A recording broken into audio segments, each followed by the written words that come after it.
교수님 혹시 오늘 어떤 강연 해주실지 간단하게 소개 부탁드릴까요? 간단하게요. 사람이 가지고 있는 이제 5개의 감각이 있잖아요. 그 중에 저희가 가장 중요한 감각이 시각과 청각인데, 그런 감각을 우리가 만약에 잃어버렸을 때 그걸 다시 회복할 수 있는지, 회복할 수 있는 공학 기술이 있습니다. 그래서 그것을 여러분께 오늘 소개해 드리고자 합니다. 네, 그러면 교수님 강연 준비해 주시면 될 것 같고요. 오늘 교수님 강연 들으시면서 궁금한 점 있으시면 메모해 두셨다가 강연 모두 끝나고 나서 질의응답 시간 활용해 주시면 되겠습니다. 그럼 박수로 저희 교수님 강연 들어볼까요? 시작하겠습니다.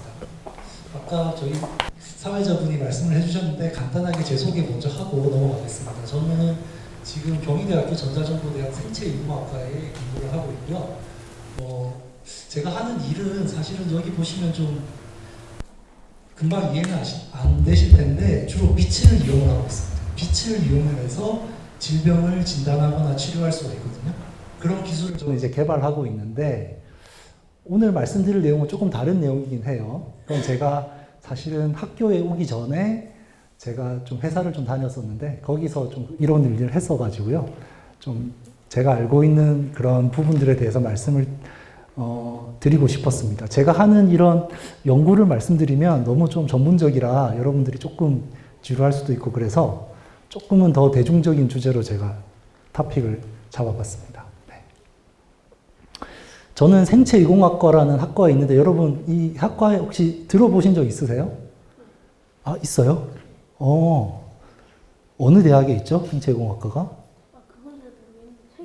아, 그래요? 책에서 봤어요? 우리 훌륭한 학생이 또 제 앞에 앉아있네요. 너무 감사합니다. 생체이공학과 말이 사실 좀 어려워요. 그래서 이게 좀 대중적인 말이 아니어서 좀 우리말을 적당한 표현을 찾기가 쉽진 않은데, 영어로 하면은 여러분 잘 아시는 바이오메디컬 엔지니어링입니다. 이 바이오메디컬 엔지니어링이라는 영문명을 가지는 학과를 우리나라에서 많이 만들고 있는데, 이름이 다들 제각각이에요. 그래서 경희대학교에서는 어쨌든 이 이름을 쓰고 있습니다. 조금 이름이 어렵죠. 최근에 성균관대에서도 이 학과가 생겼는데, 성균관대에서는 그래서 그냥 바이오메디컬 공학과라고 그냥 붙였어요. 네, 우리말을 쓰는 게 좀 이해하기 쉽지 않아서 그런 것 같은데, 어쨌든 의공학이라고 하는 학문이 있습니다. 여러분 간단하게만 설명을 드릴게요. 이 의공학에 대한 여러 가지 정의가 많은데, 제가 가장 좋아하는 정의는 요 첫 번째 줄에 있는 요 내용입니다. 의공학이 뭐 하는 학문이냐면요, 질병을 다루는 학문이에요. 근데 질병을 우리가 어떻게 하죠? 질병을 처음에는 찾아야 되죠, 그죠? 네, 그걸 진단이라고 해요. 그 다음에 찾았으면 이제 치료를 해야 되죠. 치료 기술. 그 다음에 미리 생기기 전에 우리가 예방할 수도 있잖아요. 그런 예방과 관련된 기술. 그래서 질병의 어떤 여러 전체 주기를 다루는 그런 공학 기술을 연구하는 학문입니다. 그러니까 질병을 다룬다고 생각하시면 되겠어요. 그래서 제가 있는 학과뿐만 아니라 우리나라에 있는 모든 의공학과, 바이오메디컬 엔지니어링 교수님들은 다 병원이랑 같이 일을 하십니다. 당연히 그래야겠죠? 질병을 다루니까 의사와의 협업이 반드시 필요합니다. 네. 그렇게 생각을 하시면 될 것 같고, 그래서 여기는 당연히 공학 기술이 필요하죠. 그 다음에 저희도 의사들만큼은 아니지만 의학에 대한 지식이 필요합니다. 왜냐하면 의사 선생님들이 쓰는 용어랑 저희가 쓰는 용어가 좀 달라요. 그래서 그런 분들의 용어를 저희가 또 이해를 해야 되고, 그러려면 저희도 그런 공부를 해야 되거든요.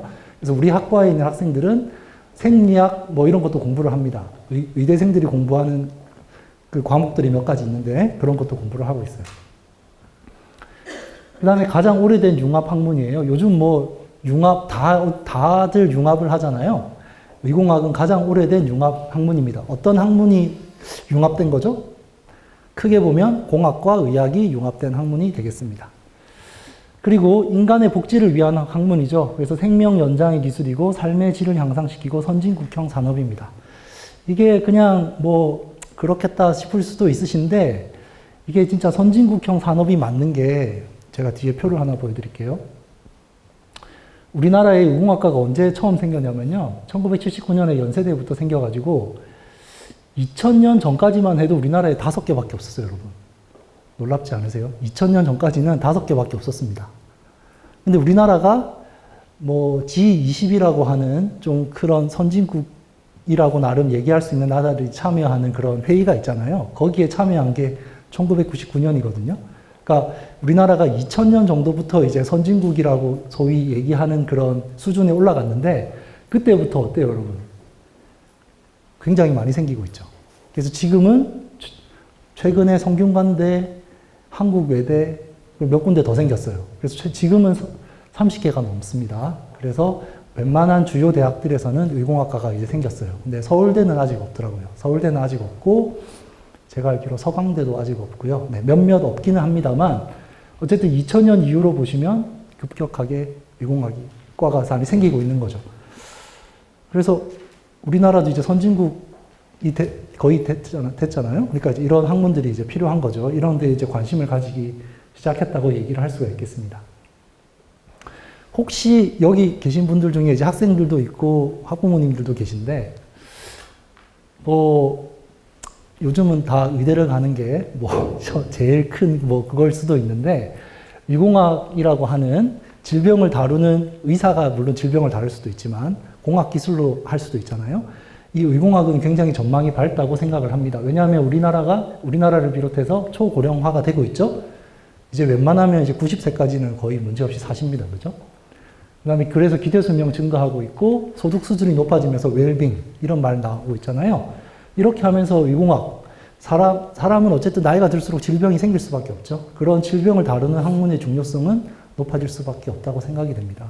그래서 대학마다 요즘 최근에는 인공지능에 대한 학과가 많이 생기고 있지만 더 길게 본다면 제 생각에는 위공학이 앞으로 전망이 밝다고 저는 개인적으로 생각을 합니다. 제가 여기 속해 있어서가 아니라 산업이 발전하는 것을 보면 이제 그렇게 얘기를 할 수가 있겠습니다.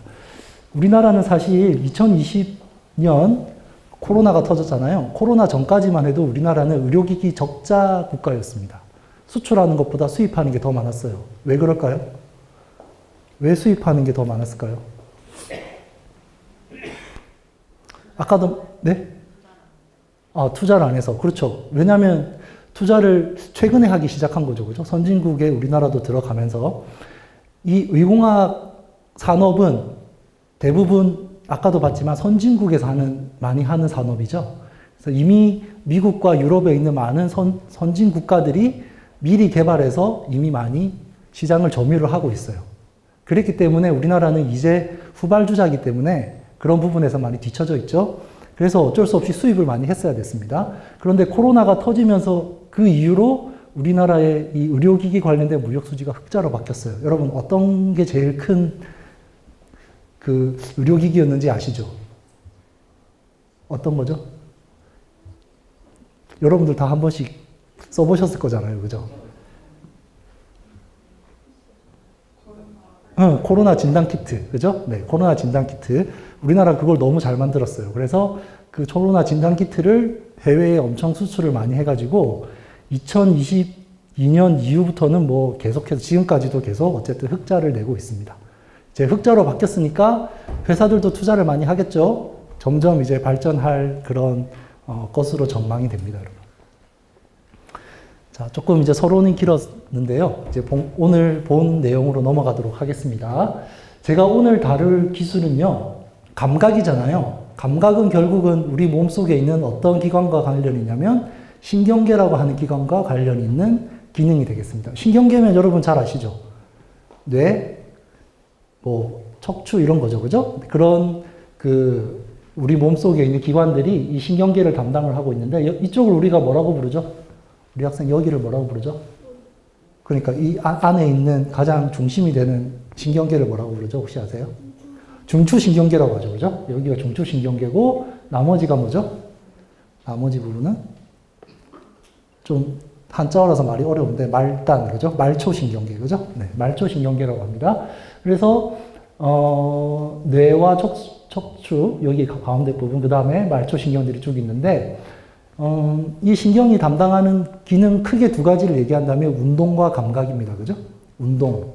우리가 머리에서 시켜서 팔, 다리를 움직여라 하는 게 운동이잖아요. 그때는 신경 신호가 흐르는 방향이 머리에서 출발해서 말초로 갑니다. 감각은 어때요, 여러분? 반대죠.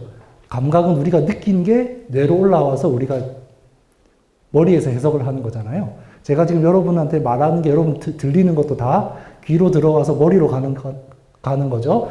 그래서 감각은 반대로 말단에서 모여서 머리로 올라가는.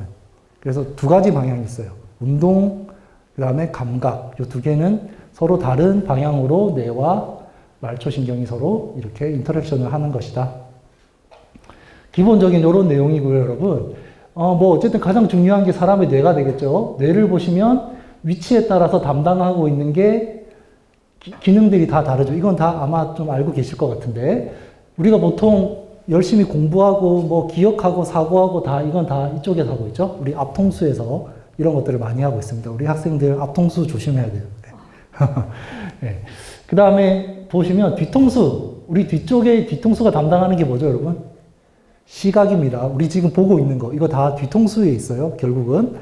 그래서 여러분들, 이거 이제 TV 화면을 캡처한 건데, 우리 갑자기 뒤통수에 큰 충격이 주면 별이 보인다고 하죠.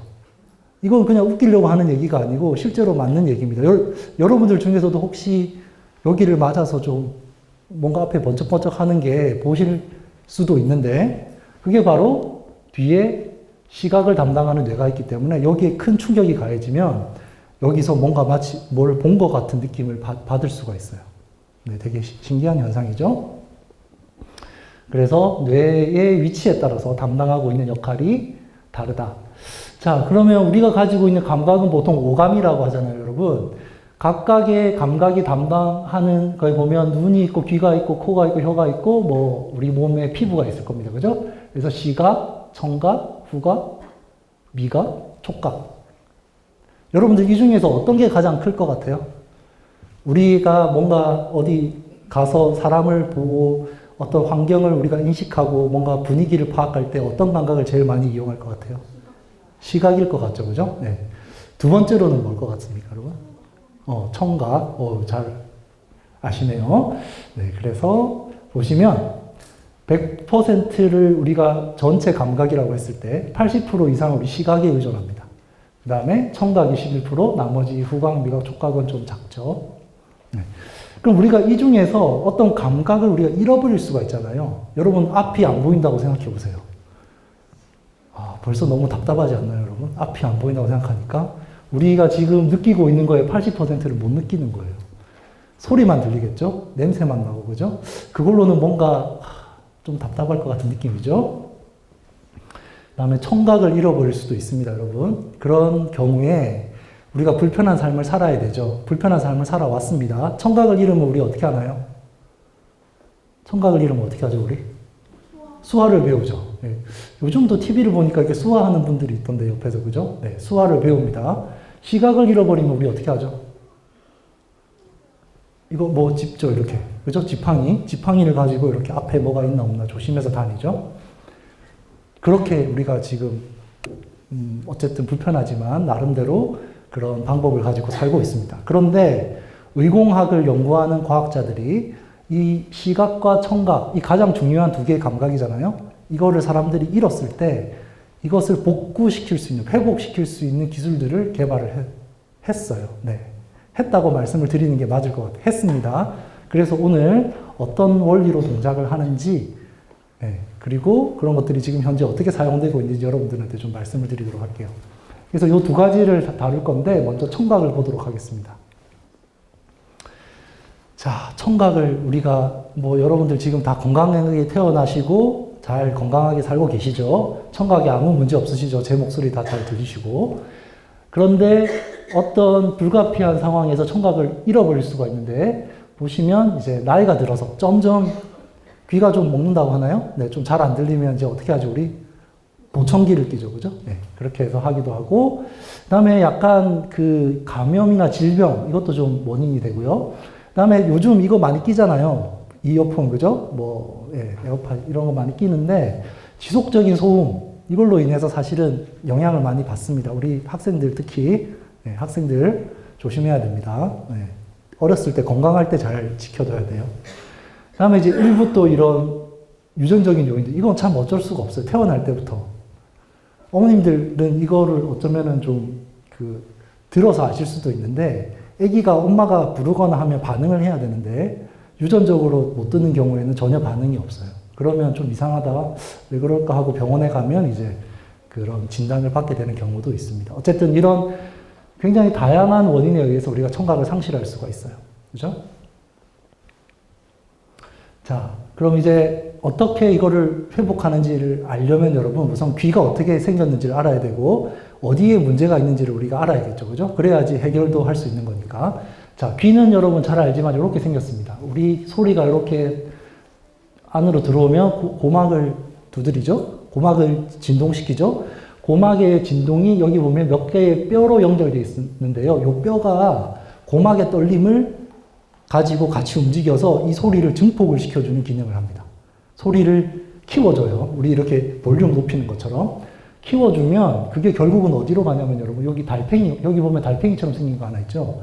달팽이관이라고 하는데 여기 안에 우리가 듣는 세포들이, 듣는 신경세포들이 안에 있거든요. 그쪽으로 이 뼈의 진동이 전달이 됩니다. 그러면 뼈가 진동을 하잖아요. 그럼 우리 달팽이관 안에는 여러분 그 체액이 차 있어요. 다시 얘기해서 물 같은 걸로 안에가 덮여 있어요. 다 들어있어요. 그러면 이렇게 진동을 시키니까 물이 떨리겠죠. 그죠? 그 떨리는 진동을 세포가 느껴서 거기서 이제 청각이라는 그 감각이 발생을 하게 됩니다. 그래서 가장 핵심은 뭐다? 여기 있는 달팽이관이 되겠습니다. 알겠죠? 자, 다음 슬라이드를. 네. 자, 지금 요 그림은 뭐냐면요, 여러분. 요 그림은 아까 봤던 그 달팽이관 있잖아요. 요게 지금 요렇게 지금 말려 있죠. 요거를 쭉 당겼어요. 일자로 만들었어요, 여러분. 쭉 당긴 다음에 이렇게 수직으로 자른 거예요. 아시겠어요, 여러분? 요거를 일자로 쭉 편 다음에 요렇게 잘랐어요. 그럼 어떻게 생겼냐면 요렇게 생겼습니다. 그래서 여기 중간에 보면 여기 헤어셀이라는 게 여기 있죠. 말에 헤어셀이라고 하는 게 바로 청신경이에요. 소리를 듣고 그 소리에 대한 전기신호. 결국 우리의 신경은 다 전기신호를 만들어내는 거거든요. 전기신호를 만들어내는 세포가 여기 숨어 있어요. 여기 보면 공간이 이렇게 좀 있는데 가운데 공간에 들어있습니다. 그래서 이게 여러분 어떤 상황을 생각하시면 되냐면 바다 밑에 해초가 있잖아요. 바다도 밑에가 되게 조용하지 않거든요. 바다도 밑에 물살이 있고 해류가 흐르고 거기도 이렇게 해요. 그럼 해초들이 이렇게 왔다 갔다 하죠. 그걸 생각하시면 됩니다. 여기 안에 제가 말씀드렸죠? 체액이 여기 안에 차 있다고. 체액이 차 있고 헤어셀이라고 하는 애가 이렇게 딱 붙어 있는데 우리 고막으로 소리가 들어와서 뼈가 이렇게 진동을 해서 이쪽을 막 흔들잖아요? 물결을 만들어내잖아요? 그러면 그 물결에 따라서 이 헤어셀이 흔들려요. 흔들리는데 흔들리는 게 크면 뭐 당연히 진동이 크면 더 많은 헤어셀들이 움직일 거고 그러면서 더 크게 들리고 그렇게 해서 이 헤어셀들이 왔다 갔다 하면서 전기 신호를 만들어냅니다. 그럼 그 전기 신호가 이 너브를 타고 뇌로 가서 우리가 소리를 인식하게 되는 거예요. 그래서 핵심이 되는 기관이 뭐냐면 바로 달팽이관 그리고 그 안에 있는 이 헤어셀이 되겠습니다. 자, 오늘 여러분들 뭐 다 기억하실 수는 없겠지만 이것만 좀 기억해 주셔도 좋을 것 같아요. 청신경 세포를 여러분 헤어셀이라고 불러요. 지금 여러분 제 목소리 다 잘 들리시죠? 여러분들의 달팽이관 안에 있는 헤어셀은 이렇게 생겼어요. 여러분 이거 처음 보시죠? 여러분들 빗속에 달팽이관 안에 있는 청신경 세포가 이렇게 생겼습니다. 엄청 예쁘죠?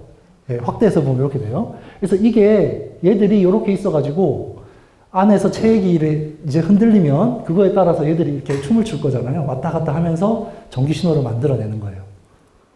자, 그런데 여기 오른쪽을 보세요, 여러분. 오른쪽을 보면 이렇게 많이 있어야 될 애들이 없죠.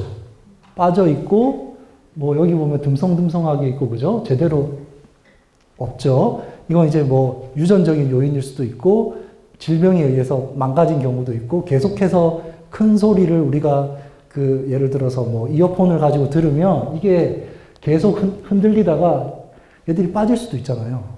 물론 우리가 오래 써서 나이가 들어서 빠질 수도 있지만 계속 큰 소리를 들으면 그죠? 약해져서 이게 크게 흔들리다가 이렇게 빠져나갈 수도 있는 거예요. 어쨌든 이게 망가지면 이렇게 됩니다. 이렇게 되면 여러분 처음에는 작게 들려서 보청기를 껴야 되다가 마지막에는 어떻게 되죠?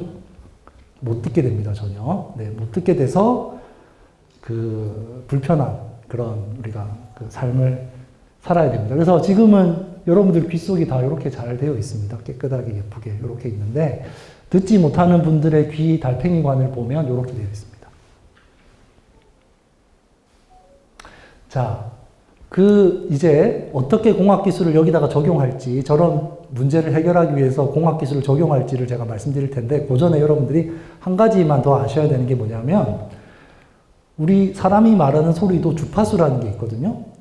사람이 듣는 소리는 보통 20Hz라는 느린 진동수에서 20,000Hz라는 굉장히 빠른, 여러분들 어머님들의 목소리가 좀 하이 프리퀀시죠.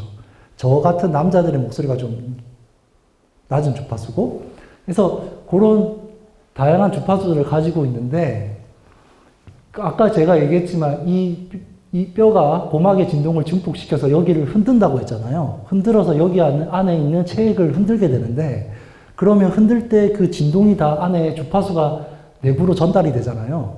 그런데 높은 주파수, 하이톤일수록 빨리 사라져요. 들어와서 여기서 조금 있다가 없어집니다. 느린 천천히 움직이는 저 같은 남자 목소리 같은 이런 낮은 주파수는 좀 더 깊이 들어가요. 그래서 여기서 그러니까 여기까지 갈 수가 있어요. 이건 여러분 통신에서도 똑같거든요. 지금 우리가 5G라고 하는 기술을 쓰고 있죠. 예전에는 4G였고 앞으로는 6G로 갈 건데 그 한 번 숫자가 4, 5, 6으로 올라갈 때마다 주파수가 높아집니다. 주파수가 높아져서 더 많은 정보를 줄 수가 있게 되는데 그러면서 이제 우리가 뭐 동영상도 볼 수 있고 실시간으로 방송도 할 수 있고 그렇게 되죠. 근데 그렇게 해서 주파수가 높아질수록 빨리 흡수가 되기 때문에 설치해야 되는 중계기가 더 많아져요. 그래서 4G, 5G, 6G로 갈수록 이렇게 설치해야 되는 중계기가 늘어나는데 그게 빨리 흡수되기 때문이에요. 주파수가 커질수록. 이것도 마찬가지죠. 높은 주파수는 여기 앞에서 빨리 흡수돼 버리고 낮은 주파수는 끝까지 가는 겁니다. 그래서 사람들이 어떻게 생각했느냐? 아, 안에 여기 지금 총신경, 지금 이게 일자로 쭉 지금 늘어뜨린 거예요. 아까처럼. 일자로 쭉 폈다고 생각했을 때 앞부분에 있는 여러분들 귀 속에 있는 헤어셀들은 높은 주파수에 반응을 하고 더 안쪽으로 갈수록, 안쪽으로 간다는 거는 무슨 말이죠? 아이고, 죄송합니다. 앞에서 봤을 때 말려 있는 거에서 더 안쪽에, 이게 지금 제일 바깥쪽이고요. 말려서 안쪽으로 갈수록 낮은 주파수에 반응을 할 거다라고 사람들이 이제 이해를 하게 된 거예요. 여러분들 이해가 되시나요? 그래서 위치에 따라서 이 달팽이관을 따라서 다 헤어셀이 있지만 헤어셀의 위치에 따라서 뭐가 달라진다? 반응하는 주파수가 달라진다. 이게 여러분 핵심입니다. 이 원리를 알아야지 우리가 이걸 가지고 문제를 해결할 수가 있어요. 자, 그렇게 해서 이제 여러분들이 요거를 이해를 하신다면 이제 어떻게 뭐 우리가 공학적으로 해결할 수 있을지 아마 이해를 하실 수 있을 겁니다. 그래서 사람이 듣는 주파수는 대략 이 정도에 있고요. 우리가 보통 많이 쓰는 건 음성이고 조금 더 이제 넓은 대역대를 가지는 게 음악, 그 다음에 뭐 다른 여러 가지 주변에 다른 소리들도 많죠. 다양한 이런 영역을 가지고 있는데 넘어가도록 하고요. 요게 바로 그 듣지 못하는 사람들한테 들을 수 있게 해주는 인공 와우라고 하는 장치가 되겠습니다. 와우가 바로 코클리어를 우리 한자어로 쓰는 게 와우거든요, 여러분. 우리말로 하면 달팽이관이고. 네. 그래서 인공 와우인데 여러분 혹시 길에서 이런 거 차고 다니는 사람 본 적 있으세요? 혹시 본 적 있으신가요? 오늘 아마 이거를 처음 보셔가지고 대부분 잘 모르시는데 저는 이걸 알잖아요. 그러니까 저는 가끔 지하철 타면 지금까지 아마 세네 분은 본 것 같아요. 요거를 끼고 계시는 분을. 네, 저는 이제 아니까 그게 이제 보이는 건데 요렇게 생겼습니다. 요렇게 생겨가지고 좀 여러분들 보기에 어떨지 모르겠는데 얘는 지금 I다 그죠? I니까 아무래도 유전적으로 그 선천적으로 청각을 상실했을 가능성이 높아요. 그래서 이 I는 이제 이렇게 청각기 인공와우라고 하는 장치를 차고 있고 이거를 수술을 해서 차고 나서 한 1년 정도 이제 말을 배워야 됩니다. 말을 배우면 대화하는 데는 전혀 문제가 없어요. 여기 보면 옆에 아버지가 딸이 이제 이런 걸 끼고 있어서 상처받을까봐 똑같이 이런 걸 문신을 한 걸 볼 수가 있는데 아버지의 마음이 느껴지는 그런 건데 대화를 하는데 전혀 문제가 없습니다. 네, 지금은 좀 속된 말로 귀 머거리라고 하잖아요. 좀 좋은 표현은 아니지만 청각을 상실해서 듣지 못하는 사람은 이제 없습니다, 여러분. 네. 이거를 하면 됩니다. 이 인공와우라고 하는 장치를 하면 돼요. 자, 이제 인공와우라고 하는 장치의 원리를 설명을 할 텐데, 보면 크게 두 개의 시스템입니다. 왼쪽에 있는 게 있고, 오른쪽에 있는 게 있는데, 이 중에 오른쪽에 있는 게 여러분, 몸속에 들어가는 거예요. 왼쪽에 있는 거는 몸 밖에, 아까 애가 차고 있던 거 있죠? 그게 이거예요. 그리고 차고 있던 거랑 똑같은 위치에 몸 안에 요게 들어가 있습니다. 자, 제가 어떻게 동작하는지 설명을 해드릴게요. 자, 요게 지금 두 개를 동시에 그려놓은 그림인데, 요게 지금 귀에 이렇게 지금 걸 수 있게 해놨죠? 여기 앞에서 보시면, 요 아이가 이렇게 지금 이렇게 차고 있죠? 이거 가지고 설명이 더 낫겠네요. 자, 여기 끝에 마이크가 있어요, 여러분. 우리 들으려면 우선 소리를 수집해야 되잖아요. 여기 마이크가 있고, 요 마이크에서 들어온 소리가 여기서 신호 처리를 합니다. 신호 처리를 한다는 게 복잡한 게 아니고요. 주파수별로 정보를 빼내요. 아까도 봤지만 소리에서 중요한 건 주파수였죠. 우리 귀가 듣는 게 주파수가 어떻게 돼 있느냐에 따라서 어떤 헤어셀이 그것에 대해서 전기 신호를 만들어주는가 했잖아요. 똑같이 그 영역에 대한 주파수에 대한 정보를 뽑아냅니다. 그 일을 얘가 해요. 그런 다음에 그 정보를 몸속으로 넣어줘야 되잖아요. 그래서 몸속으로 넣기 위해서 이렇게 코일이라고 하는 걸 이용을 해서 체내 통신을 하기 위해서 이런 거를 해서 몸속으로 넣어줍니다. 그러면 지금 우리 눈에는 안 보이지만 여기 안에 이 아이는 이식을 한 상태예요. 그 이식을 한 게 그 다음에 보시면 그림으로 이렇게 돼 있는데 똑같은 위치에 지금 이 아이의 몸 안에 이게 들어가 있고요. 그래서 여기서 이제 그 소리를 분석한 신호를 몸속으로 넣어줄 거잖아요. 그러면 어떤 주파수에 소리가 얼마나 크다는 거를 하나씩 다 여기서 이렇게 넣어줍니다. 통신으로 정보를 넣어줘요. 그럼 여기서 그 넘어온 신호에 따라서 전기를 쭉 넣어줘가지고 끝까지 갑니다. 어디까지 가죠? 달팽이 관안까지 들어갑니다. 그래서 이게 이제 수술을 해야 되는데 아이의 달팽이관 속에 이런 전극이 들어가 있어요. 그래서 여기 있는 전극이 하는 역할이 뭘까요, 여러분? 아까 얘기했던 헤어셀이 하는 역할을 하는 겁니다. 지금 헤어셀이 망가졌기 때문에 헤어셀에 의해서 전기 신호가 안 생기잖아요. 헤어셀을 대신해서 이 각각의 전극들에서 그 해당되는 주파수의 신호만큼 전기를 뿌려줍니다. 마치 헤어셀이 자기가 흔들려서 전기 신호를 만들어내주는 것처럼 그거를 따라서 여기 있는 전극들이 전기 신호를 뿌려주는 거예요. 그러면 사실은 귀에서 사용하는 거는 요 기계 장치에 의해서 다 사용을 하는 것이고요. 여기 나머지 부분들, 고막이나 이런 것들 있죠. 다 정상이어도 사용하지 않습니다. 필요가 없어요. 네, 좀 안타깝죠? 왜냐하면 이쪽은 다 지금 정상적으로 동작하고 있고 얘만 문제인 거잖아요. 얘만 문제인 건데 이 부분은 우리가 이제 쓸 필요가 없고 이렇게 해서 바로 전극이라는 애를 달팽이관 속에 넣어줘가지고 여기서 헤어셀이 만들어내는 전기 신호를 똑같이 따라서 만들어내는 겁니다. 자, 이거는 달팽이관 안에 여러분 전극이라는 거를 집어넣는 거를 한번 영상으로 이 회사에서 만들었는데 보시면 좀 귀가 막 아플 것 같죠? 네, 달팽이관 속에 이렇게 지금 전극을 집어넣고 있습니다.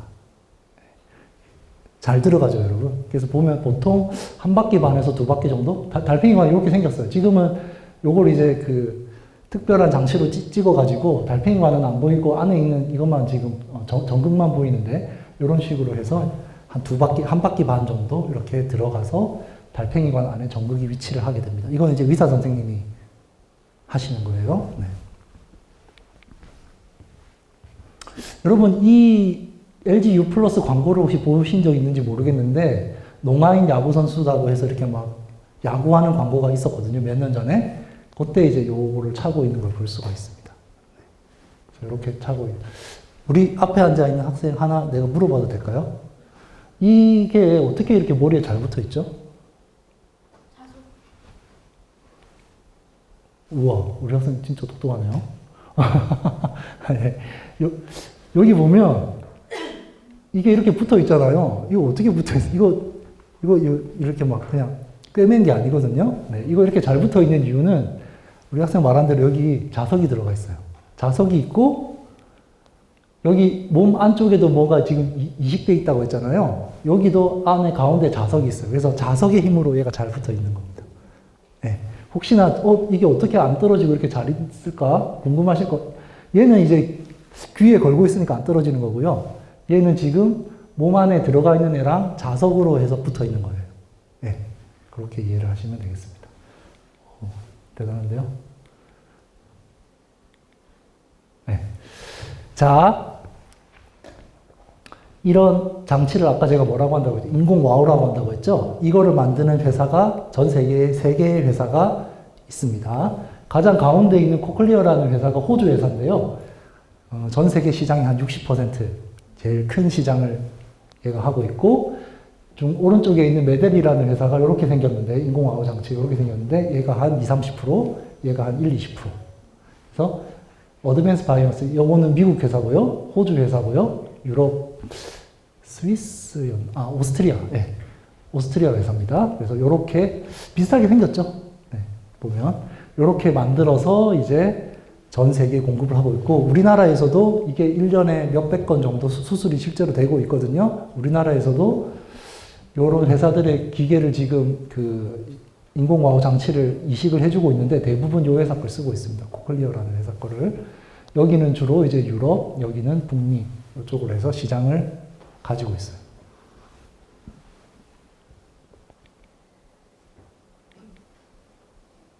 네, 이건 그냥 넘어가겠습니다. 자, 제가 초반에 제가 좀 이런 쪽에 일을 했다고 했잖아요. 네. 제가 대학원을 다닐 때 제 지도 교수님이 교회를 다니시는데, 교회를 열심히 다니시다가 그냥 내가 살아서는 안 되겠다, 사람한테 도움이 되는 일을 해야 되겠다고 생각을 하셔가지고 인공와우를 국산화를 시켜야겠다고 생각을 하셨어요. 그래서 서울대학교랑 뉴로바이오시스라는 회사가 서로 합작을 해서 2001년부터 한국형 인공와우를 개발을 했습니다. 저는 그 연구실에 2003년에 들어갔는데 2003년부터 저는 한 2, 3년 정도, 3년 정도 일을 했었습니다. 그래서 제가 일을 했을 때 만들었던 게 이 정도예요. 보면 그래도 좀 비슷하죠? 네. 이 정도 만들어가지고 이제 임상시험도 하고 환자들 대상으로도 하고 이렇게 개발을 했었고요. 제가 나간 뒤에 계속 개발을 해서 조금 더 이제 팬시해 보이죠, 여러분? 이렇게 해서 이제 여기까지 만들었는데 조금 아무래도 기존의 큰 메이저 회사들이 워낙 시장을 많이 잡고 있고 저희가 들어가기는 좀 힘들어서 좀 여러 가지 한계가 있어서 2012년에 이제 문을 닫게 됐습니다. 그래서 개발을 하다가 사실은 멈췄었는데 제가 있던 그 연구실이 있을 거잖아요. 그 연구실의 후배 중에 한 명이 졸업을 하고 삼성전자를 다니다가 제 지도 교수님이랑 다시 마음이 맞아가지고 다시 회사를 차렸어요. 그래서 이름을 토닥이라고 해서 2015년에 설립을 했습니다. 토닥, 여러분, 토닥 이거 할 때 그 토닥이거든요. 네, 약간 그런 의미로 토닥이라는 회사를 만들었고, 여러분 인터넷 검색하시면 아마 찾을 수 있을 거예요. 네, 그래서 지금 다시 힘을 내서 열심히 만들고 있고, 다행히 투자를 많이 받아가지고요. 벤처 캐피탈에 투자를 많이 받아가지고 열심히 잘 만들고 있습니다. 그래서 거의 선진국에 가까운 굉장히 팬시한 모양으로 잘 만들었고요. 이제 이걸 가지고 시장에 들어가야 되잖아요. 근데 이제 이미 선진국들이 웬만한 시장은 다 차지하고 있잖아요. 그래서 제가 이 후배를 만나서 들었는데, 자기는 이미 선진국이 차지하고 있는 시장 말고 좀 저가형으로, 그죠? 선진국이 아닌 나라들에 대해서도 이런 게 필요하잖아요. 그래서 좀 저가형으로 만들어서 그런 나라들에 공급하는 게, 그렇게 해서 시장을 펼쳐나가는 게 목표라고 합니다. 자, 그래서 이거를 하면 여러분, 여러분 이해가 되셨을지 모르겠는데, 어쨌든 귀 안에 달팽이관 안에 문제가 있는 거잖아요. 그 안에 전극이라는 걸 집어넣어가지고 거기서 그냥 전기를 직접 넣어주는 거예요. 헤어셀이 흔들려서 만들어내는 전기신호 대신에 직접 그냥 넣어주는 거거든요. 그렇게 해서 동작은 합니다, 여러분. 우리가 들을 수 있어요. 근데 앞으로는 그러면 이 기술이 끝났느냐? 계속 발전해야 되거든요. 어떤 일들이 남아있는지 제가 몇 가지 말씀드릴게요. 우선 첫 번째는 물속에서도 착용할 수가 있어야 됩니다. 수영을 하면서도 사실 우리는 다 소리 듣잖아요. 수영을 하다가 누구를 부를 수도 있고 엄마가 불러서 갈 수도 있고 그럴 수도 있잖아요. 수영을 하면서도 들을 수 있어야 되면 어떤 기능이 있어야 되죠? 방수가 돼야 되죠. 앞에 있는 회사들에서는 방수 기능이 구현이 안 됐었는데 아까 회사 3개가 있었잖아요. 그 중에 왼쪽 미국 회사가 그 방수 기능을 처음으로 넣었고 그 이후에 나머지 회사들에서도 이제 방수 기능을 넣어서 지금은 문제 없습니다. 지금은 방수가 다 돼요. 그다음에 두 번째, 이걸 착용하고 MRI를 찍을 수 있냐? 여러분 혹시 MRI 찍어보셨나요? 찍어봤어요? 우리 아이가? 어디가 아파서 찍었을까? 아, 형이 아파서 찍었었어요. 그죠? 여러분, MRI라고 하는 거는 굉장히 큰 자기장을 이용을 해서 우리 몸을 들여다볼 수 있는 영상 기술이거든요. 굉장히 큰 자석을 씁니다. 그렇기 때문에 MRI를 찍을 때는 우리 모든 금속을 다 빼야 돼요. 목걸이, 허리띠 이런 거 다 빼고 찍어야 됩니다. 그죠? 그럼 아마 찍어 보신 분들은 아실 거예요. 근데 인공와우라고 하는 장치는 얘는 다 메탈로 되어 있거든요. 금속으로 되어 있어요. 이게 케이스가. 우리 귀금속이라고 하는 것 있잖아요. 귀금속이 왜 비싸냐면 여러분 오래 안정적으로 안 변하고 존재하기 때문에 비싼 거거든요. 대표적인 게 뭐가 있어요? 금, 그죠? 백금 이런 것들은 화학 반응을 잘 안 해요. 굉장히 오랜 시간 안정적으로 있을 수 있기 때문에 이런 것도 다 그런 소재로 만듭니다. 어쨌든 얘도 금속이에요. 그럼 이걸 차고 있는 사람이 MRI를 찍는다? 불가능합니다. 난리 납니다, 이거. 네. 큰일 납니다. 그래서 MRI를 찍을 수 있도록 하는 인공화호 장치를 개발 중인 걸로 알고 있어요. 네. MRI라고 하는 건 여러분 이미 다 익숙하시죠? 이미 많이 쓰고 있는 영상 기술이잖아요. 그죠? 네. 그런 거를 우리가 아플 때 이용을 해야 되기 때문에 인공화호를 착용하고 있는 환자도 이거를 할 수 있게 기술을 개발을 하고 있습니다. 그 다음에 음악을 감상할 수 있느냐. 자, 이게 좀 문제예요, 여러분. 이게 쉽지 않습니다. 네. 지금 제가 얘기하는 걸 여러분들 듣는 것처럼은 저 인공화호 환자도 들을 수는 있어요. 근데 음악은요, 여러분, 좀 달라요. 음악은 굉장히 주파수별로 굉장히 촘촘한 정보들이 너무 많거든요. 그거를 전극을 몇 개를 넣어가지고 해결을 한다? 불가능합니다. 그래서 인공화호 환자들한테 음악을 들려줘 봤더니 엄청 시끄러운 소리만 들리고 뭔지 하나도 모르겠대요. 음악이 아니라고 하는 거예요. 그래서 사실 음악을 들을 수 있게 해주는 게 좀 난제긴 합니다. 네, 이게 좀 어려운 일이에요. 대화는 충분히 가능한데. 그다음에 양쪽 귀에 모두 착용하면 더 좋을까? 보통은 하나만 쓰거든요. 근데 우리는 귀가 두 개죠, 여러분. 우리가 왜 귀가 두 개가 있나요? 방향을 알려고, 소리가 어디서 오는지를 알려고 귀가 두 개 있는 거잖아요. 이 사람들도 마찬가지죠. 물론 이제 처음에는 이제 하나만 쓰지만 내가 좀 더 좋게 뭔가 그 청각을 잘 활용하고 싶다고 한다면 양쪽 귀에 모두 하는 경우도 있습니다. 그렇게 해서, 예. 그러면 이제 소리가 어디서 나는 것까지도 이제 파악을 할 수가 있겠죠. 이런 것들이 최근에 이제 인공화호를 연구하는 사람들이 고민하고 해결하려고 하는 분야입니다. 이제 소리를 듣는 거는 문제가 아니고요.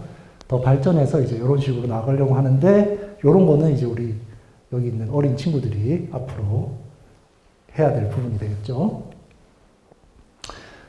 여러분, 이거 하나 여러분, 시간 되면 한번 보세요. 사운드 오브 메탈이라는 혹시 보신 분 있으신가요? 이거 넷플릭스에 있는 영화인데, 이 사람이 드럼 연주가인데, 청각을 상실을 해요. 상실을 해서 코클리어를 찹니다. 코클리어를, 이제 물론 돈이 많이 없어가지고, 어떻게 어렵게 해서 그 코클리어 이식을 받아요. 이식을 받아서 점점 이제 말을 다시 배우고 해서 정상적인 생활은 하는데, 아까 얘기했죠. 음악은 잘 못 듣는다고. 음악에는 한계가 있다고 했죠. 그래서 이 사람이 다시 음악 활동을 하고 싶은데 그거는 쉽지가 않아요. 그래서 좀 자기가 그런 문제가 생겨서 좌절하고 다시 극복하고 이런 내용들이 요 영화에 있거든요. 그리고 코클리어 임플란트가 직접 이제 나옵니다, 여러분. 그리고 그 환자들의 일상생활을 좀 여러분 볼 수가 있어요. 그래서 꽤 괜찮게 봤거든요, 저도. 여러분 한번 시간 되면 보시면 오늘 하는 내용을 이해하는 데 아마 좀 더 도움이 되실 것 같아요. 자, 그러면 여러분들 환자의 몸속에 전극을 넣었잖아요. 전극은 보통 몇 개를 넣냐면 아까 앞에 있던 선진국 회사들이 보통 16개 정도를 넣거든요. 전극을. 그 말은 우리가 듣는 소리를 주파수를 16개로 나눠가지고 그 16개의 주파수에서의 소리가 얼마나 큰지를 실시간으로 분석해서 그거에 대한 전기 신호를 계속 넣어주고 있는 거거든요. 그런데 그러면 그 전극의 개수에 따라서 전극이 작을 수도 있고 많을 수도 있는데 어떻게 들을지 궁금하잖아요, 여러분.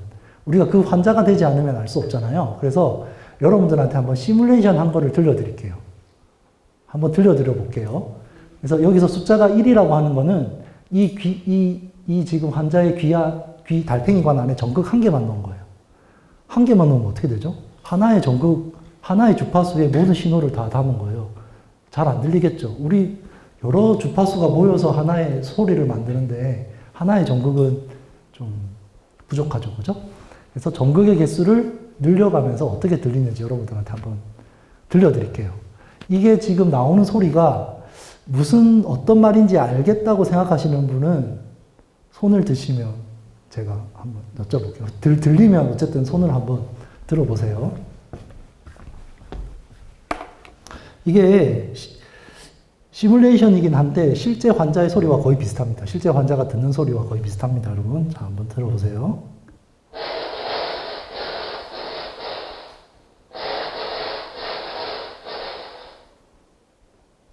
모르시겠죠, 무슨 말인지. 네. 자, 그럼 2개로 한번 넘어가 볼게요.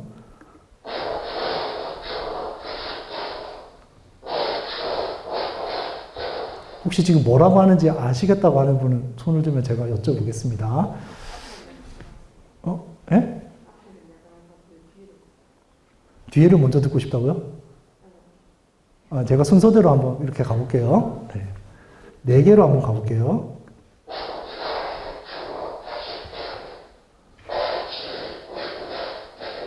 아시는 분?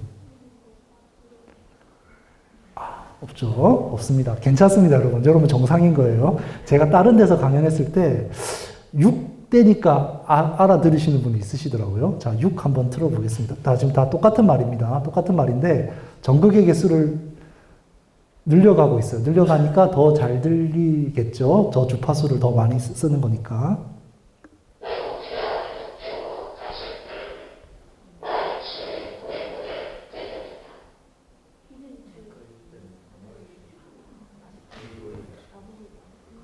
왜? 어떤 거죠? 김소울의 시에. 네. 김소울님의 시 어떤 시죠? 진달래 꽃이죠? 어떻게 한 거죠? 어떤 부분이죠? 아시겠죠? 예. 아까 대충 말씀하신 것 같은데. 진달래 꽃이에요, 여러분. 제가 못 들으시면 6, 제가 다시 한번 해볼게요.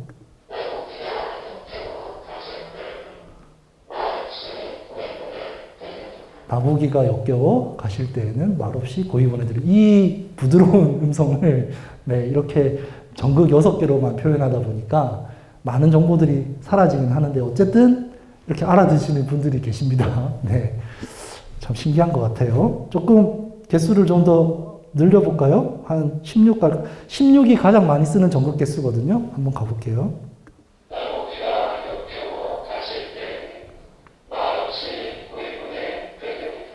뭐 이제는 다 아시겠죠. 물론 이제 우리가 답을 알고 들으니까 아는 거긴 한데 요 정도 퀄리티로 이제 환자들이 듣습니다. 듣지만 무슨 말인지는 알아들을 수 있고 이분들이 새로 이제 애가 말을 배우는 거랑 똑같거든요. 1년 정도 이거를 듣고 무슨 말인지를 계속 훈련을 하기 때문에 이제 거의 자연스럽게 들립니다. 네. 그래서 전극의 개수를 뭐 당연히 늘리면 좋겠죠. 늘리면 좋은데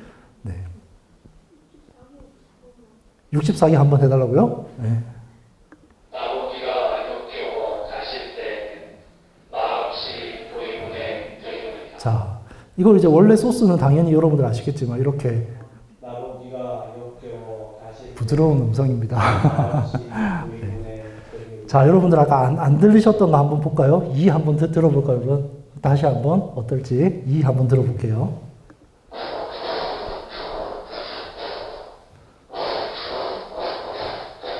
물론 쉽지는 않지만 이제 그래도 알고 들으니까 조금은 있죠, 그죠? 네, 좀 정보가 있는 걸 여러분들이 아실 수가 있을 겁니다. 아까 어떤 어르신 뒤에 계신 분이 맞추신 것 같은데 제가 큰 건 아니고 스타벅스 카드를 하나 제가 준비를 해왔습니다. 이따가 제가 그러면 끝나고 드리겠습니다. 네.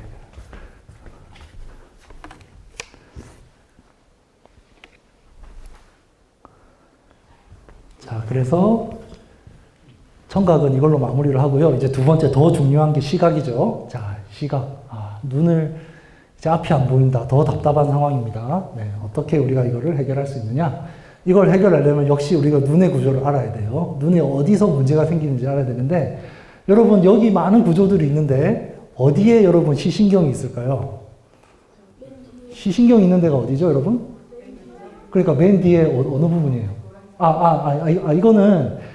요거는 좀 시신경이 모여서 뇌로 가는 거고, 이거 말고 이쪽에 있는 거 중에 뭐가 제일 그거죠? 네, 망막이죠, 그죠? 네, 망막이 바로 빛에 반응하는 신경세포들이 있는 거예요. 그래서 빛이 들어오면 얘들은 전기신호를 만들어내요. 빛이 들어왔구나 하고 전기신호를 만들어내죠. 그 신경세포들이 모여있는 곳을 망막이라고 하고요. 그 중에 가운데 부분이 이제 황반입니다. 네, 황반이 우리가 어딘가를 봤을 때 가운데 보이는 거 있죠? 그게 이제 중심시라고 하는데 그게 대부분 여기 황반이에요. 네. 중심시가 있고 주변시가 있잖아요. 중심시가 보통 여기 황반이라고 생각하시면 됩니다. 여기가 보통 보면 이렇게 중심이 되죠. 가운데 부분. 아이고, 이게 뭐지? 네.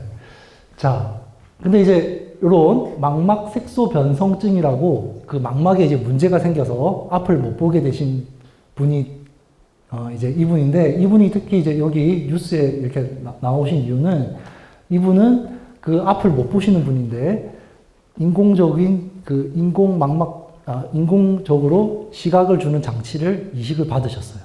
우리나라 최초로 이식을 받으셔가지고 지금 앞에 뭔가를 이렇게 차고 계시죠? 안경 같은 걸 쓰고 계시고 이렇게 차고 계시죠? 네, 이렇게 해서 이제 시각을 도움을 받고 계신 분인데 소리처럼 그렇게 좋지는 않습니다. 그러니까 우리가 보는 것처럼은 절대 아니고요.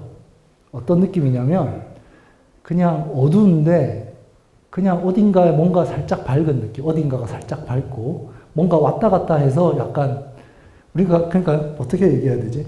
우리가 보는 것처럼은 절대 아니고요.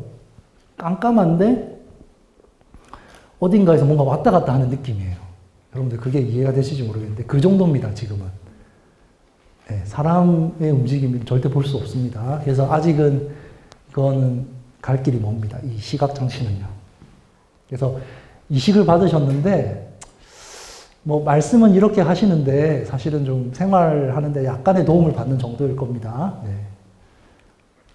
그러면 아까 앞에 있는 분이 갖고 계신 이건 뭐냐면 요건 지금 깨끗한 망막입니다. 여러분들 다 요런 망막을 갖고 계세요. 근데 그 환자분들, 앞을 못 보시는 분들은 망막 색소 변성증에 걸리면 이 바깥쪽에 보면 약간 이렇게 거무튀튀한 게 생기죠. 이런 게 생기면서 여기 안으로 점점 이렇게 번져가서 결국은 시각을 상실하게 되는데 여기 보면 일반적으로 우리가 보는 이런 풍경이죠. 근데 이 병에 걸리면 주변부터 점점 시야가 사라집니다.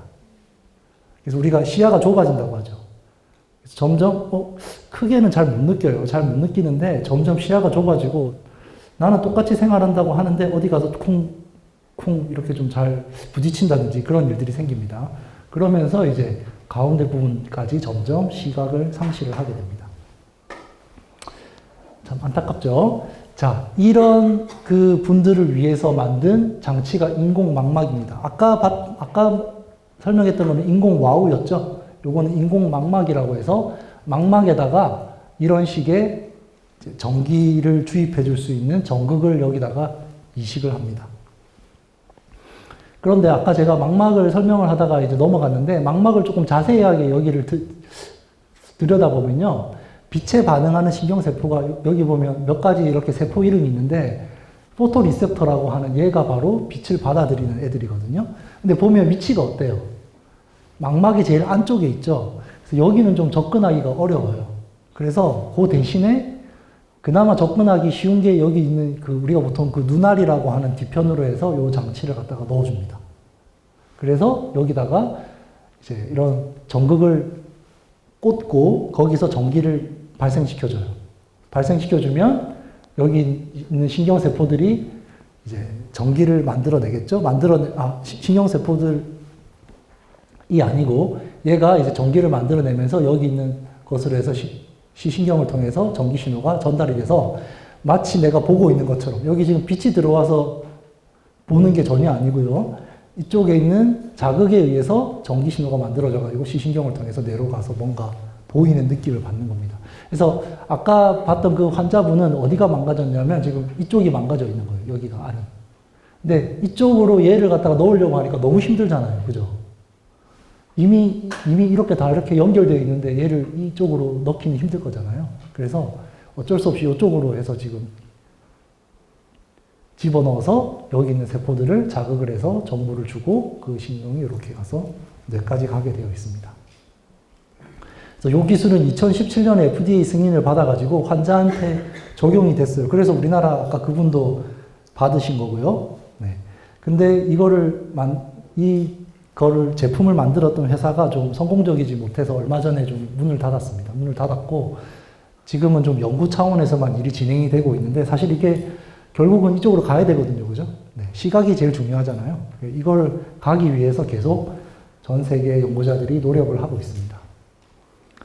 그러면 이 인공망막은 아까 인공와우는 잘 됐잖아요. 물론 잘 됐다는 게 이제 음악을 들을 수준은 아니지만 그래도 대화는 할 수 있으니까 좋은데 얘는 왜 상용화되지 못했느냐 그 이유를 말씀드릴게요. 여러분들이 요 사람을 보기 위해서 지금 요걸 보면 요런 지금 그 이미지를 보면 요 사람 얼굴 잘 보이죠.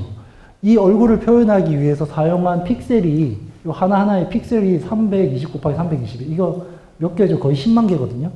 10만 개의 픽셀을 이용을 하면 요 사람 얼굴이 이렇게 보여요. 근데 요 픽셀을 10만 개를 1000개로 확 줄이잖아요. 10분의 1로 이걸 줄이잖아요. 각각 가로, 세로 10분의 1씩 해상도를 낮춰가지고 1000개만 가지고 하면 이 얼굴이 이렇게 됩니다. 그 다음에 이걸 더 줄여가지고 100개 이하로 만들어요. 8x8로 이거를 표현을 하면 이렇게 보여요.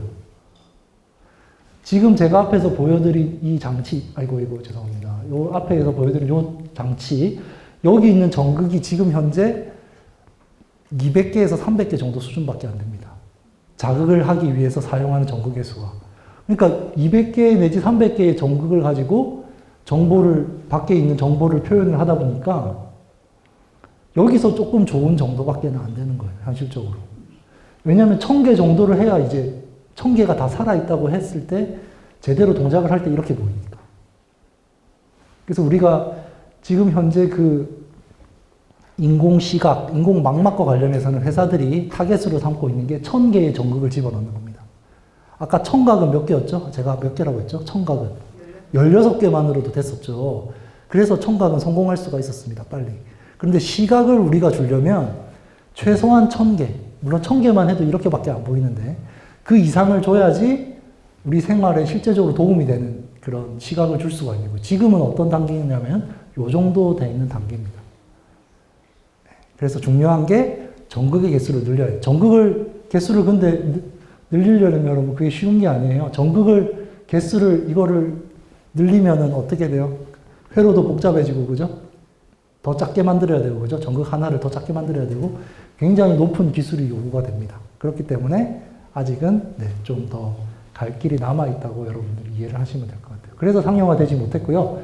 하지만 사람들은 계속 연구를 하고 있고 좋은 기술을 개발하고 있기 때문에 제 생각에는 한 10년 내로 아마 요 정도 수준에 도달하지 않을까 생각은 됩니다. 지금의 발전 속도를 봤을 때. 이 정도면 그래도 뭐 돌아다니만 하지 않을까요? 이 사람이 누군지는 잘생겼는지 못생겼는지는 보기가 약간 애매하긴 한데 그래도 네, 생활하는 데 많은 도움을 줄 수 있을 거라고 생각이 됩니다. 그래서 최근 기사들을 몇 개 좀 가져와 봤는데 우리나라에서도 이런 연구들을 많이 하고 있습니다. 보시면 환자마다 인공망막의 성능이 다 다르다. 뭐 그래서 우리는 좀 성능을 좀 좋게 할 수 있게 새로운 그런 어떤 기술을 적용을 해서 인공망막 장치 성능을 좀 더 높이겠다. 그런 결과를 보고를 했고요. 그 다음에 전극을 이제 조금 더 특이하게, 뭐 조금 더 이제 약간 침처럼 생겼죠? 침처럼 생기니까 어때요? 좀 더 파고 들어갈 수가 있잖아요. 그죠? 좀 더 안쪽으로 파고 들어갈 수 있게 전극을 만들어가지고, 왜냐하면 우리가 이제 아까 봤지만 찔러 넣는 형태이기 때문에 그 쪽으로, 요렇게 만들면 조금 더 신경에 가깝게 갈 수 있으니까 좀 더 이제 자극이 잘 될 거다. 그런 식으로 해서 성능을 높였다. 이렇게 해서 이제 2023년 8월에도 나왔었죠. 이런 식으로 해서 조금씩 좋아지고 있습니다. 이런 기술들이 모여서 결국은 어떻게 되겠어요? 이제 수천 개의 전극을 잘 자극할 수 있는 기술이 만들어지면 시각이 구현이 될 수가 있겠죠, 여러분. 그죠? 그래서 이거 조금 더 시간이 걸릴 거라고 생각이 됩니다. 네, 이제 거의 끝났습니다, 여러분. 이제 한두 장 정도 남은 것 같은데, 요거는요, 여러분, 릴라이어빌리티라고 하는 거는, 여러분, 이거 인공청각기 처음에 봤던 거, 인공와우, 여러분, 그 평생, 처음에 수술해서 평생 차고 다니는데 돈이 얼마나 들 것 같아요? 지금은 많이 싸졌어요. 왜냐하면 의료보험이 이제는 되거든요. 의료보험이 돼가지고 수술할 때도 예전에는 2, 3천만 원 했었는데 요즘은 한 300만 원, 400만 원이면 수술을 받을 수가 있어요. 대신에 이제 장치값도 있고 하기 때문에 그거를 내가 평생 관리를 한다고 하면 대략 1억 정도 듭니다. 네. 근데 이제 환자들이 걱정하는 건 사실은 돈이 아니고요. 얘가 오작동할까봐 걱정을 해요. 이게 몸속에서 넣었는데 기계다 보니까 문제가 생길 수 있잖아요. 그러면 꺼내야 돼요. 그죠? 그래서 바꿔야 돼요. 그죠? 그래서 의료기기 회사들이 아주 힘들어하는 게 이 부분이에요. 몸속에 넣고 나서 괜찮아야 돼요. 그래서 아까 봤던 그 회사들이 테스트를 했는데 요거는 아마 이 회사가 이거를 테스트를 해가지고 자기네가 제일 좋다고 해서 이렇게 그런 것 같은데 이식해서 성공시킨 잘 동작하는 확률이 99.94%. 그러니까 대략 뭐 수술을 1000건 했을 때, 1000건 했을 때인가? 1000건 했을 때 6개 정도 실패하고 나머지는 다 정상적으로 동작을 하는 겁니다. 그래서 그런 수준으로 굉장히 높은 수준의 그 흡수성을 유지를 하고 있고 3년 내에 아무 문제가 없었다는 거죠. 그러니까 3년 내에 문제가 없어서 이게 참 환자들은 사실 이게 더 중요합니다. 네, 내가 수술하는 게 너무 큰 고통이기 때문에 그런 부분 없이 평생을 한번 수술해서 이제 평생 이거를 문제없이 갖고 다닐 수 있는 게 중요하겠죠. 그래서 이런 부분도 굉장히 중요한 그게 되겠습니다. 이것도 사실은 수술이 필요해서 제가 여러분들 좀 그러실까봐 수술하는 사진을 뺐는데 이것도 똑같은 수술이고 굉장히 힘든 수술입니다. 네, 그래서 주로 인공와우는 이비인후과에서 하겠죠. 그 다음에 이제 인공망막 눈에 들어가는 안과에서 하는데 이런 뭐 열몇 시간 걸리는 수술을 해서 이런 것을 이식을 받게 됩니다. 지금 여러분들은 아무 문제 없으시니까 뭐 이런 걸 하실 그런 없지만 혹시 누가 소리가 안 들리거나 앞이 안 보여서 좀 그런 문제가 생기셨다면 우선 약이라든지 이런 거에 도움을 받으시고 좀 심각한 상황이면 이제 이런 것까지도 이제 할 수는 있습니다. 해서 어쨌든 도움을 받으면 좋잖아요, 여러분. 그죠? 네, 그래서 이런 공학 기술들이 잘 개발이 되어 있으니까 이런 걸 가지고 감각이 문제가 있더라도 여러분들 해결할 수 있는 방법이 있다. 이런 걸 오늘 아시면 좋겠습니다. 예, 제가 준비한 자료는 여기까지 말씀드리겠습니다. 감사합니다. 선생님, 저희 가운데로 오시고 질의응답 예, 알겠습니다. 마이크 들고 나오시면 예. 저희 강연 들으시면서 궁금한 것 있으셨으면 교수님께 질의응답 해주시면 될 것 같은데요. 네, 우리 친구 궁금한 거 있었을까요?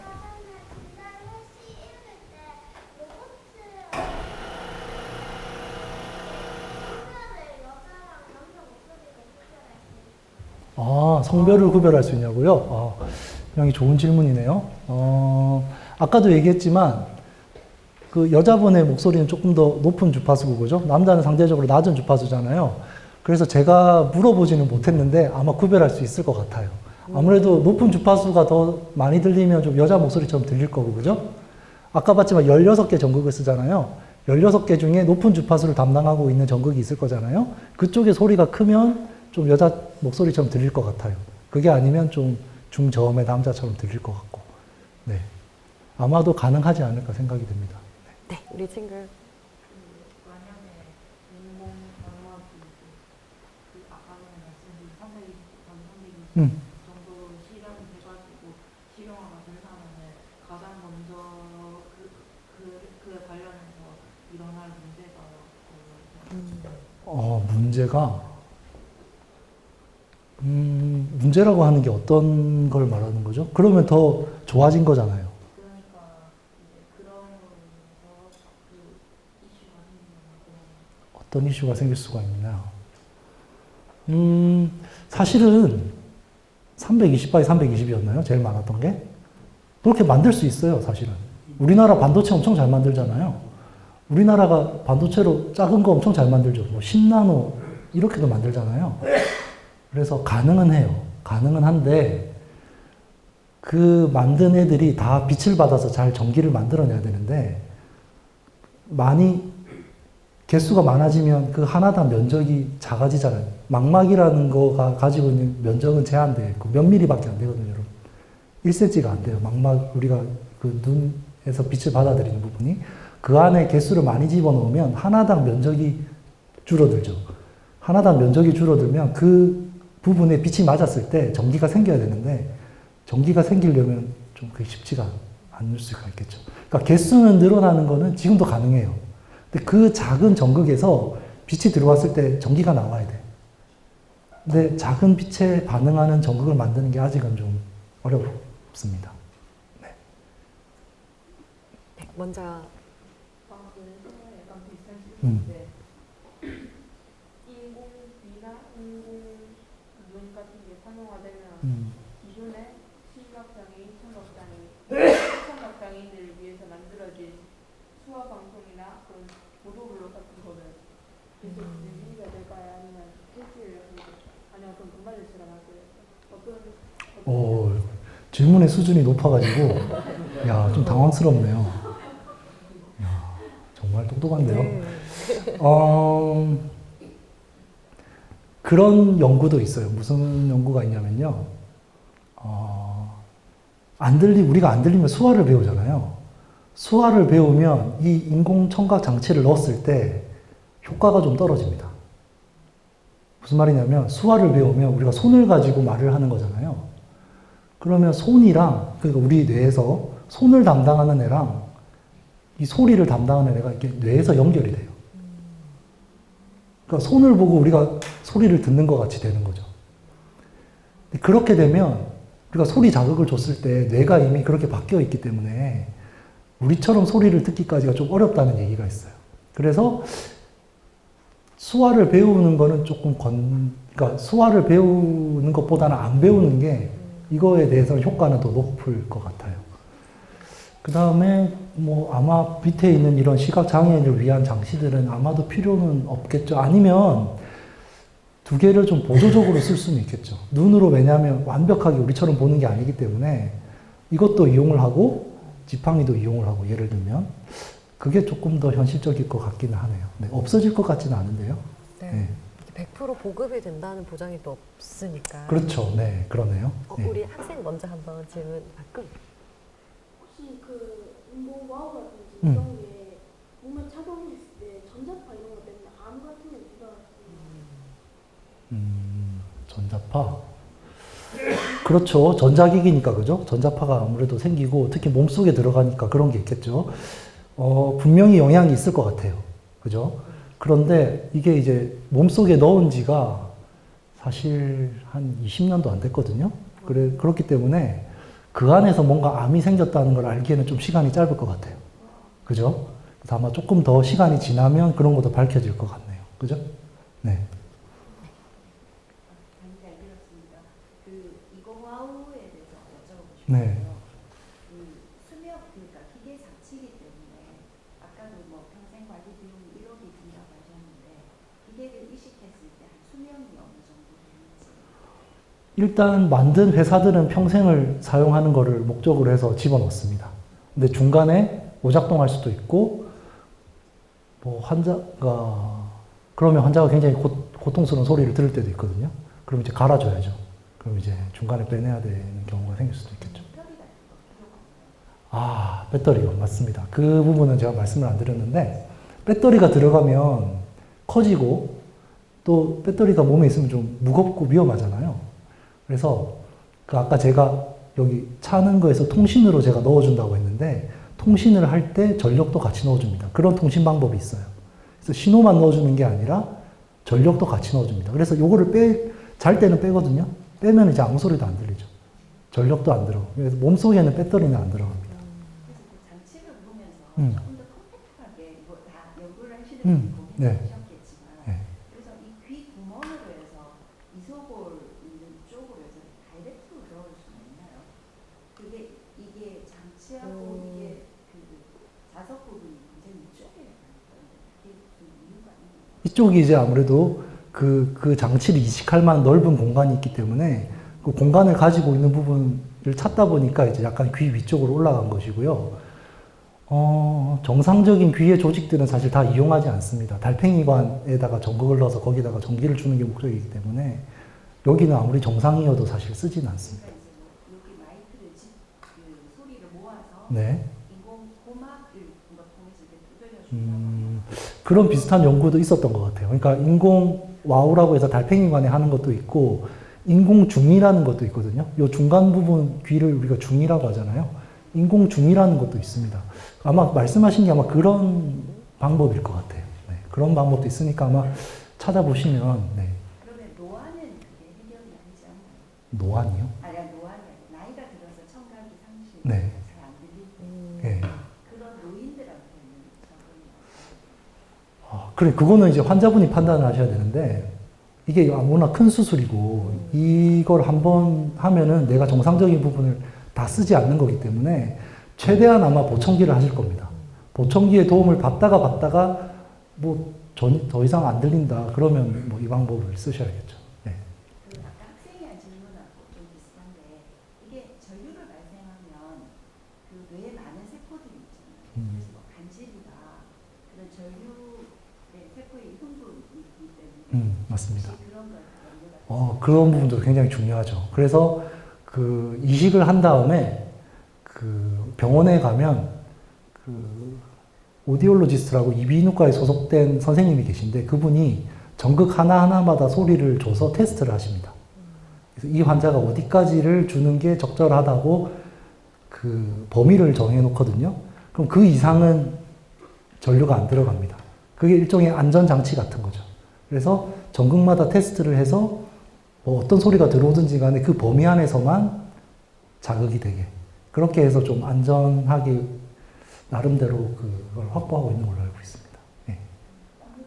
하나 너무 길게 질문하는데 아까 소리를 들어보니까 네. 자동이 굉장히 심해요. 그렇죠. 네, 심하죠. 그래서 전극을 많이 주면 그 자동이 제거가 되는 될 수도 있나요? 그러니까 잡음을 제거하는 게 환자한테는 굉장히 도움이 되거든요. 잡음이라고 우리가 얘기를 그렇게 얘기할 수 있는데, 그것도 결국은 우리가 지금 듣는 소리인데, 그 소리에 맞는 주파수가 지금 전극은 각 전극마다 하나의 주파수거든요.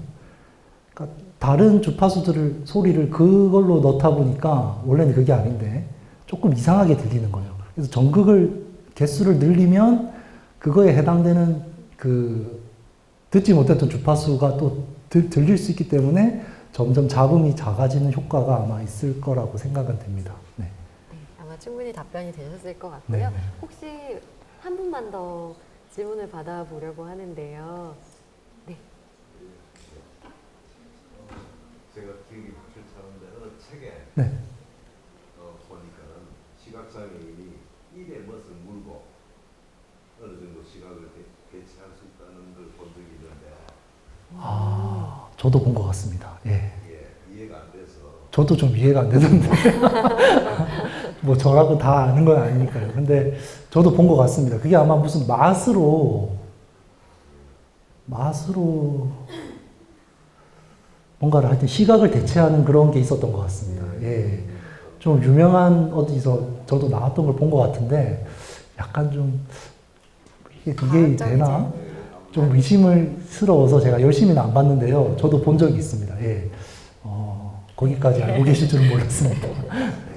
저희 오늘 지금 미래 우리 인재 친구분들, 똑똑한 친구분들이 많이 그러니까요. 와 깜짝 있어요. 놀랐습니다. 그래서 예. 교수님 지금 경희대학교에 계시잖아요. 지금 계시는 학과 생체의공학과 어떤 학과인지 좀 소개를 해주시고 어떤 비전이 있는지 간단하게만. 아, 네. 아까 제가 처음에 말씀드린 거랑 사실 같은 건데요. 우리 이제 인간의 수명이 늘어날수록 질병은 기술이 발전하면 진단되는 질병도 많아질 수밖에 없습니다. 우리 사람은 결국은 병으로 죽는다고 하잖아요. 그러니까 이 병을 진단하는 이 의공학과에 오시면 그런 여러 가지 공학 기술과 함께 우리 인체에 대한 거 여러 가지를 배울 수가 있고요. 그렇게 해서 이제 병을 찾고 치료하고 재활하고 예방하는, 요즘에는 이제 인공지능까지 거기 들어와가지고 좀 더 정확하게 그런 것을 해주는 기술까지 개발을 하고 있습니다. 여러분들 관심 있으시면 많이 지원해 주시면 좋겠습니다.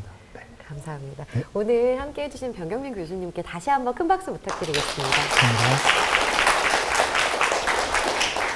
네, 금요일의 과학터치 오늘 여기까지입니다. 저희 다음 주 이 시간에도 강연 준비되어 있으니까요. 함께 해주시면 감사하겠습니다. 금요일의 과학과 더 가까워지세요. 금요일의 과학터치 모두 마치겠습니다. 고맙습니다.